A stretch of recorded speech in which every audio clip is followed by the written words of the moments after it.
hormati Ketua Pansus, Bapak Ibu sekalian, rekan-rekan. Mohon maaf tadi karena ada rapat mendadak bersama Forkopimda membahas tentang PSBM. Ini juga disampaikan tadi di forum bahwa saat ini kebutuhan terhadap pelaksanaan tindakan PSBB juga membutuhkan perda ya Pak. Jadi sesuai amanat dari Pak Gubernur supaya tiap daerah membentuk perda. Nah, ini nanti yang sinkron dengan keadaan saat ini.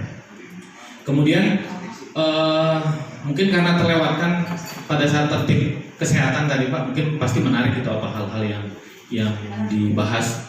Saya mungkin hanya masuk ke pemahaman terhadap preventif non justisial dan penindakan justisial. Sepaham dengan apa yang disampaikan oleh ahli, ini kalau preventif non justisial artinya tanpa ada proses di persidangan. Saya sepakat tadi ada teguran secara lisan, tertulis dan apa. Mungkin yang ini harus dituangkan di dalam definisi. Ini tidak ada saya lihat di definisi pengertian preventif non justisial. Kemudian terhadap penindakan justisial itu artinya sudah prosesnya masuk di persidangan. Ya, di pidana. Nah, ini yang kita namakan pidana ringan tadi Pak. Mungkin menjawab ketika ada putusan pengadilan terhadap seseorang dijatuhi pidana, tidak bisa membayar, kemudian denda, dan denda juga tidak bisa dijatuhi kurungan. Biasanya seperti itu Pak.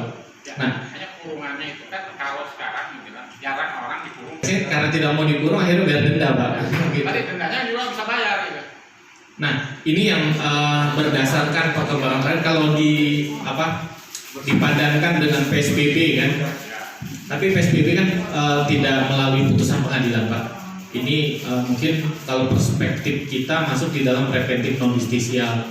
Seharusnya tahapannya itu sudah dilalui melalui teguran secara lisan, tertulis, kemudian sampai dengan terakhir denda, kemudian ada tambahan saya sepakat ada sanksi sosial.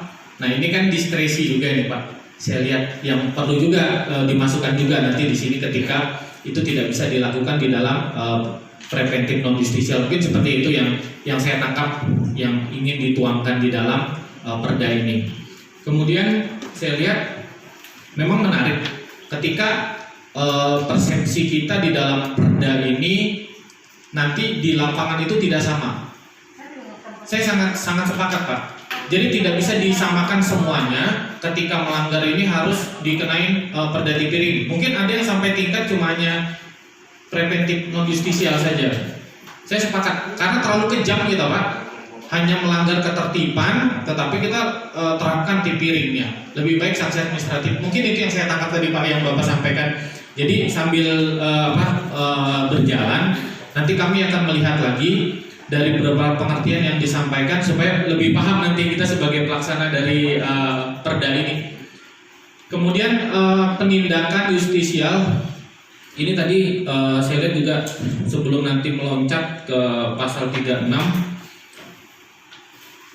Penindakan justisial ini itu prosesnya penyelidikan, penyidikan, pemeriksaan, pemanggilan dan pelaksanaan.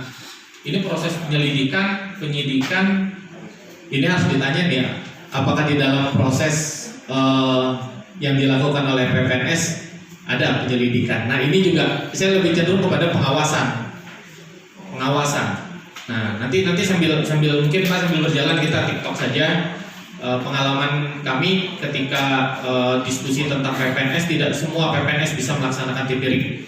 Kewenangan yang terbatas harus di backup oleh Polri selaku Korwas. Ini kadang terkendala, kecuali yang berhasil di Kota Bogor itu KTR luar biasa nih jadi rujukan. Nah, mungkin terkait dengan perda Traktibum ini juga saya melihat justru banyak yang ingin saya dapatkan masukan dari Bapak Ibu sekalian sehingga nanti perda yang kita susun ini lebih baik. Mungkin itu Pak, saya sambil berjalan nih. Ya, terima kasih.